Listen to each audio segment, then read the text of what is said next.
Hi, thank you. Hey, everybody, and welcome to today's webcast, Defining a Data Lake Strategy. So my name is Ben Dunmire, and I'm a business intelligence and analytics consultant here at Thorogood, based in our Philadelphia office. You can also feel free to get in touch with me via my contact details on the screen if you'd like to discuss today's topic. So to get us started, I'd like to share a few objectives that I'm aiming to accomplish in today's session. I'll start by sharing a bit about our philosophy on data lakes. Understanding what a data lake is and what it needs to do is as important as understanding how to technically build it. I'd like us to think about why data lakes before talking about how to kind of create a data lake platform. I'll highlight some of the key concepts and foundational aspects of data lakes that we've been working with customers on and share why they're important to consider as part of a data lake strategy. And lastly, I'll touch upon some ways to take a data lake strategy from a vision to kind of a true solution. I'm conscious some organizations are at different stages of their data lake journey. Some are just getting started and some are actively implementing end-to-end solutions. But no matter where you are with a data lake, these concepts can aid in ensuring your strategy aligns with the implementation and is able to be responsive to change. So here's our agenda for the session, which mirrors those objectives. Before we do get started with data lakes, I'll briefly introduce Thorogood and what we do. So for those of you who don't know us, we are an independent global professional services firm specializing in business intelligence and analytics strategies, solutions, and services with a focus on our customers. We are a global organization with offices in New York, Philadelphia, London, Bangalore, India, Singapore, and Sao Paulo, Brazil. All of our consultants are recruited and trained in the same way to develop a unique mix of skills, blending business understanding in the form of industry and functional experience with a strong technical aptitude and a deep understanding of analytical tools and techniques. So we do offer a full range of BI analytics services, including strategy and roadmaps, requirements, design, implementation, and training and support. In terms of some of the technologies we work with, we are an independent consulting firm, meaning we don't work with one specific technology. We do, however, work and partner with many of the key players in the market to provide our clients with a solution that best suits their needs. I've just listed a handful of them on the screen. When thinking about data lake solutions, they're often made up of a number of different technologies covering the platform, reporting analytics, DevOps, governance tools, and many other components. And principally, it should be tool agnostic to be able to service future needs and requirements. So working with many different technologies in the industry allows us to use the appropriate tools depending on the situation. So let's move on to talk about how we think about data lakes and why we see organizations turn to them as platforms. So many of you probably are likely familiar with what data lakes are, so I'll start with a pretty brief overview of the concept. Fundamentally, a data lake is a storage repository that holds large volumes of data in a variety of formats. This data can be structured, semi-structured, or unstructured and retrieved on demand. With some data storage tools, such as data warehouses, before we load data, we first need to create structures in the data warehouse to accommodate and create relationships. We then extract the data from sources, transform it to match the format of those tables, and then finally load it. Now, with a data lake, data can either be transformed into a certain format or simply loaded in its raw or native format from the data source. You can also leverage things like parallel processing capabilities, which are generally available in data lake solutions.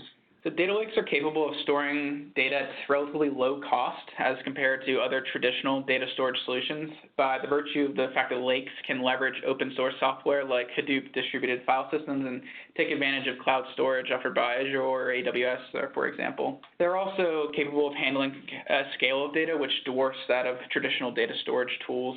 Given the relative lack of processing required to load data into a data lake and the low cost of storing and maintaining the data in the lake, it enables a data lake to be more agile and meet business needs faster than many organizations are used to in this domain. So data sets and formats that could never before be stored can now be loaded and accessed for analysis.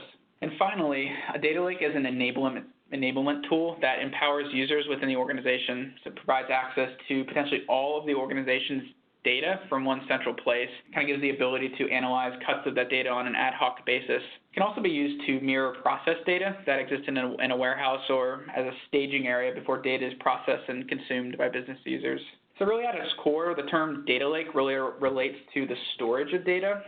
But often when we think about and talk about data lakes, we're thinking about the entire platform and its various components. And today that's really how I'll be thinking about them. So let's consider what an enterprise data lake solution might include. In addition to the efficient and scalable file-based storage, the platform will also support data processing and require data movement and data transformation tools. Though not necessarily part of the platform per se, it's imperative to consider the modeling, the reporting, the analytic applications which leverage the data stored in the data lake.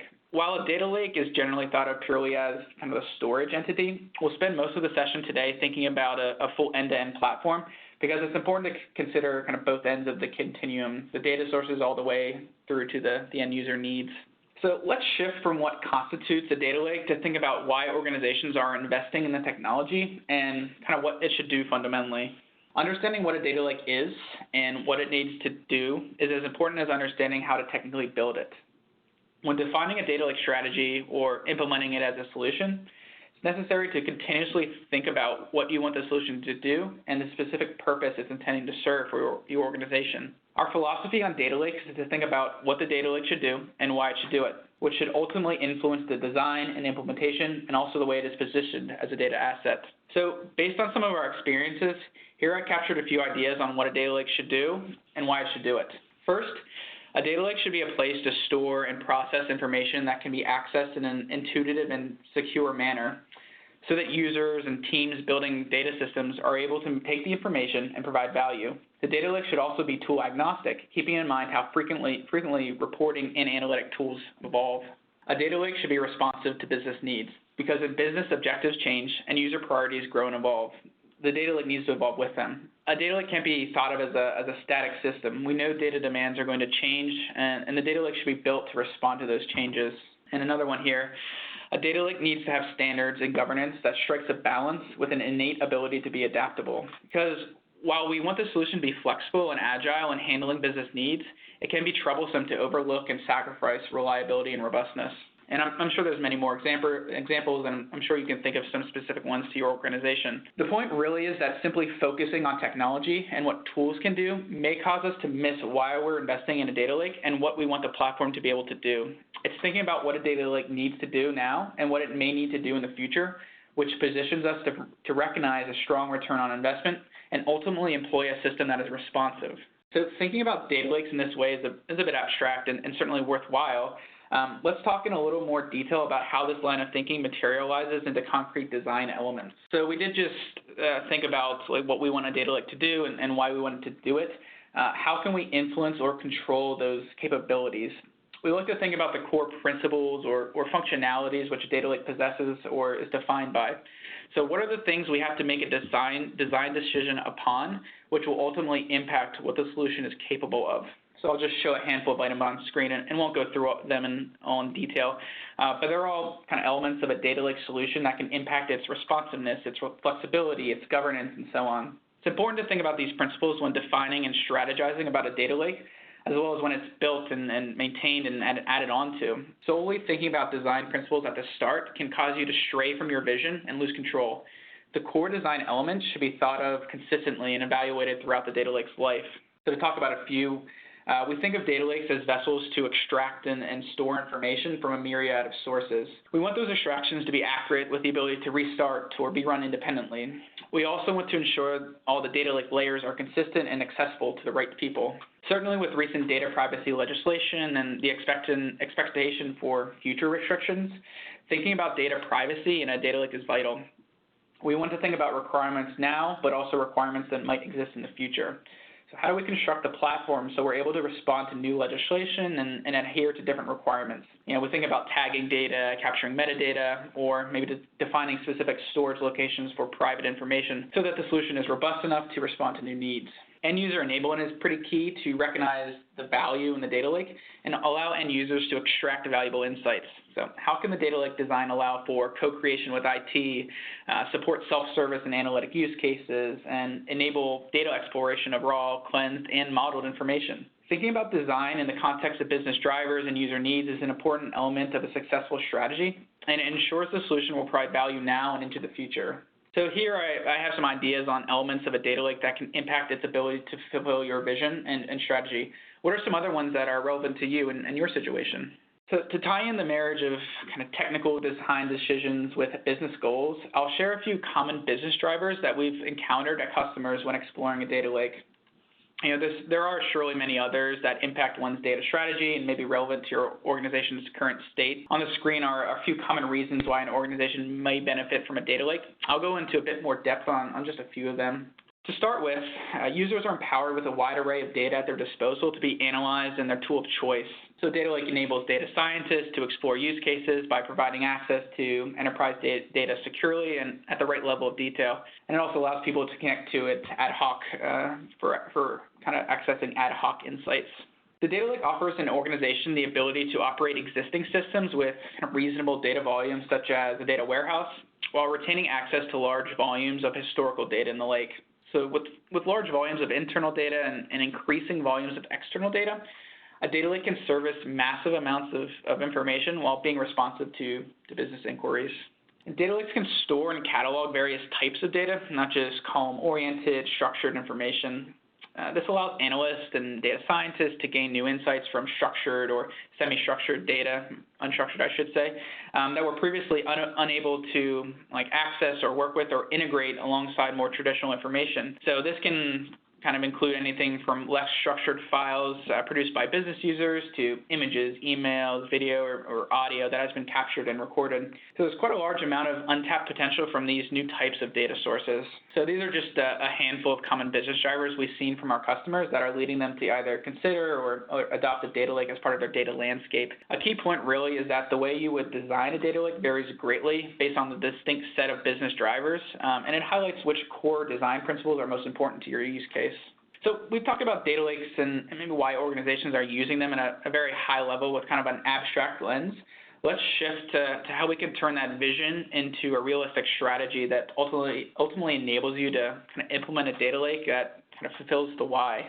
So here I'd like to share a few concepts based on some of our experiences that we feel are kind of keys to think about in your data lake strategy and items that can have a significant influence on the success of a data lake endeavor. So we talked a bit about it already actually, is developing a platform which is responsive to business and user needs and provides self-service capabilities, which is something users and kind of entire organizations crave. We'll think about why it's important and how you do it. While we've largely focused on kind of more abstract views of what a data lake is and what it should do, choosing a technology or set of technologies is obviously necessary, and it must be influenced by the why. What do I want the data lake to do, and why does it need to do that? What technologies or architecture will allow you to accomplish that vision and respond to changes to that vision? Cost optimization, which is actually a pretty hot topic at the moment. While a data lake is very efficient at storing large volumes of data, failing to consider opportunities to balance cost and recognize issues can be pretty catastrophic and distort the true value of the platform. An item we mentioned earlier, a key element of a data lake strategy is to have a plan for defining and implementing best practices, development guidelines, governance strategies and frameworks for the organization to follow. And I've also lumped in considerations for data privacy into this bucket. And then the last item here I'll touch upon, though there certainly are some other key considerations that you could add to this list. DevOps, which is a specific application and use for data lakes. The idea of DevOps is to streamline the delivery and operation of technology solutions. So kind of thinking about all these, we like to think about kind of what's the risk, if we don't accomplish these, if we miss out on these, kind of what could happen or what are we missing out on?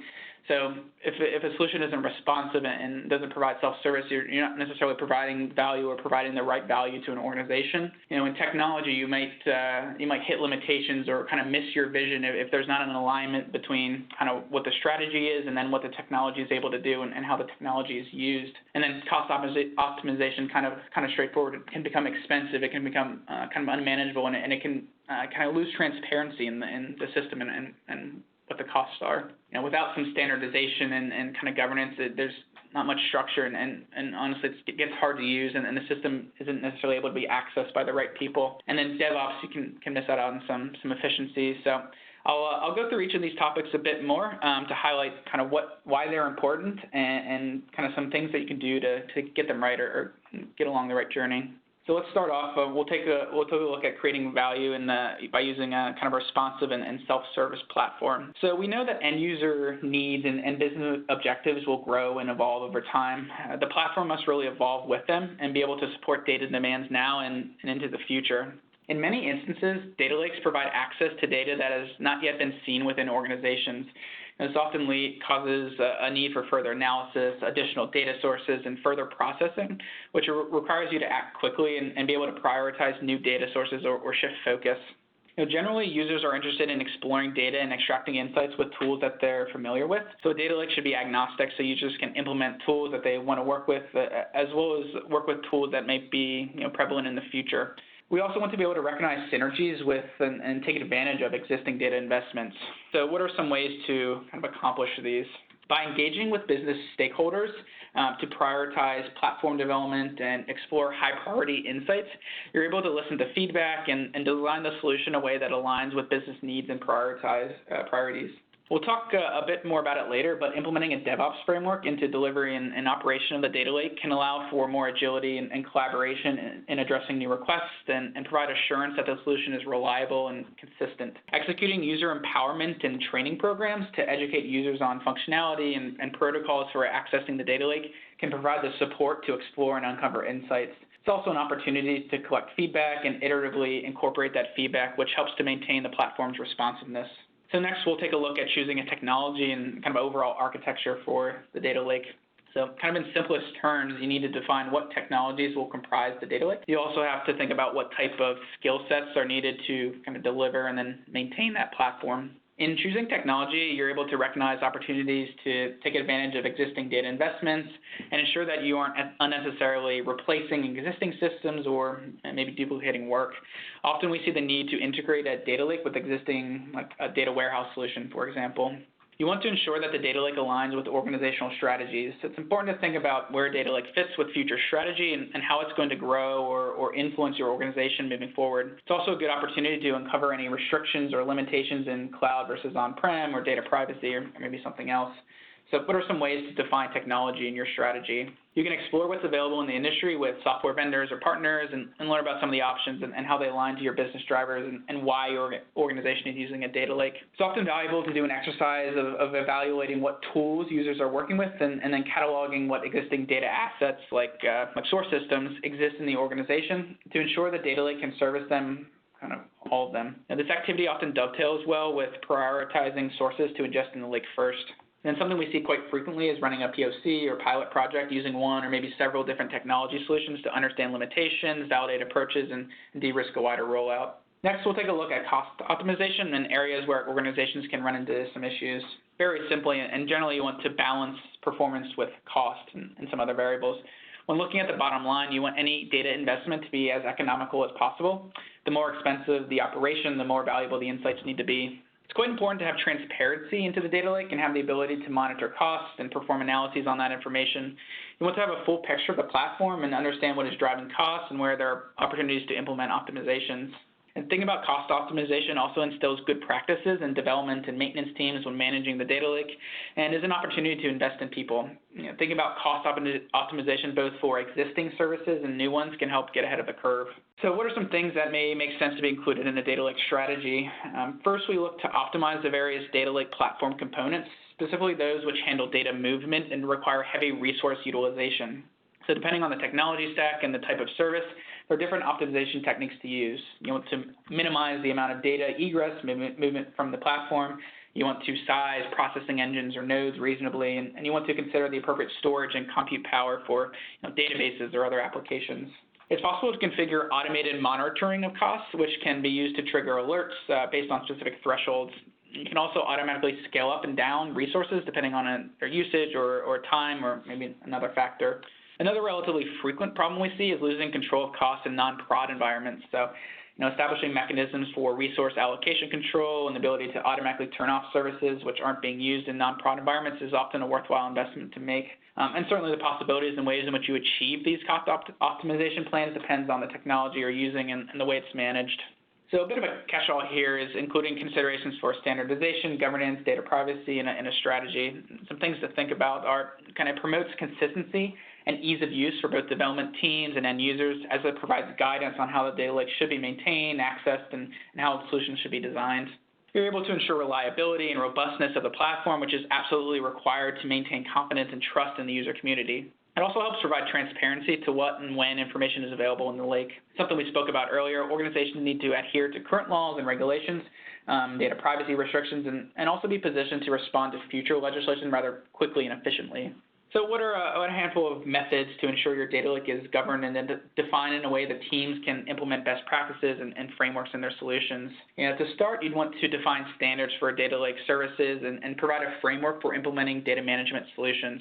So for any activity, we think in defining standards or best practices, it's best to base those decisions or suggestions upon actual work as opposed to theoretical exercises and iterate on them as the data lake evolves and grows.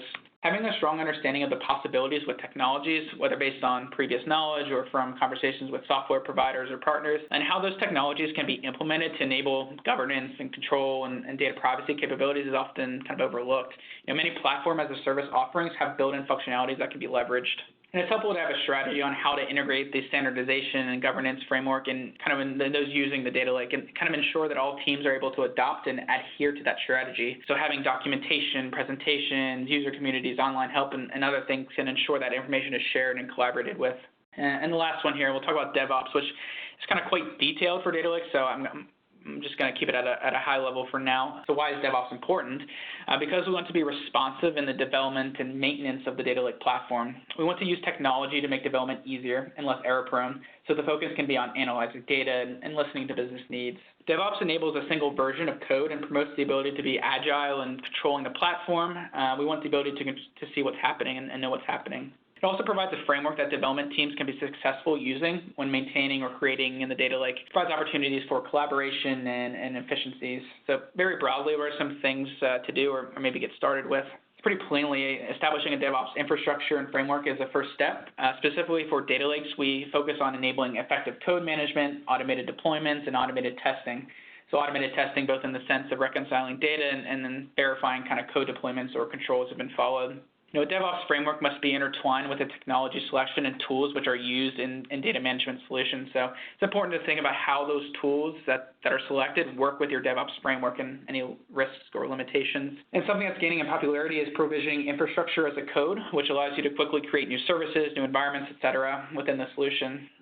So kind of a pretty brief look here at DevOps. One of my colleagues actually did a webcast on the topic, which you can find on our website, and I've listed on the screen. Start to kind of close out our session here talking about how you can take advantage of your strategy and turn it into a kind of delivered solution or amend what you're doing right now. So we've outlined some of the key concepts we see as effective ways to really deliver and execute a data lake strategy. So what are some tangible things you can do to help achieve some of those key principles and get them right? So running a POC or pilot program is often a good place to start. It provides an opportunity to validate your strategy, recognize gaps, and feed back into this strategy, and also de-risk kind of a full-scale implementation.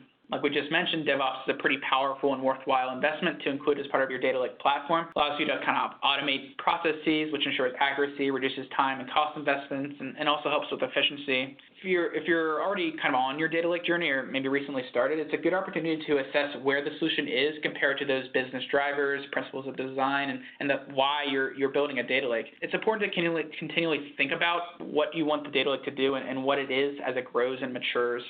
Defining guidelines for delivery, best practices, and governance strategies for a data lake is certainly valuable because it promotes consistency in solutions and provides a reliability when multiple teams can be working in the platform at once.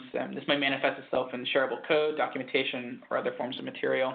So speaking of training material, user empowerment and training programs are good ways to inform the user community about what's in the data lake and how they should use it and how they should go about accessing the information it possesses.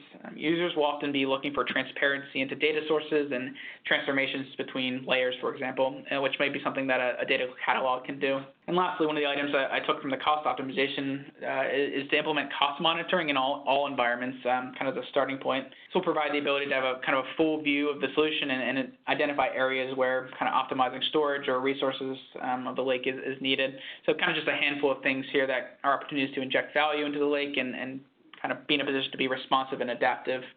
So I'll go ahead and wrap up here quickly. So when we kind of at Thorogood think about strategies, we think about the tools. So, what is the technology? What does it let me do? The data. So, what information is available to me? What do I want to take advantage of? And why do I want to kind of make that data available? The people. So what tools are people using? What type of information do they want? So what do they crave? What type of things are they asking for? And the process, which is, like how do we do it? How do we make it efficient? And how do we recognize synergies? And kind of this all kind of ties into kind of how we think about data lake strategies and influences it. Feel free, obviously, to contact me otherwise with my contact details on the screen. Thank you very much for joining us today, and have a great rest of your day.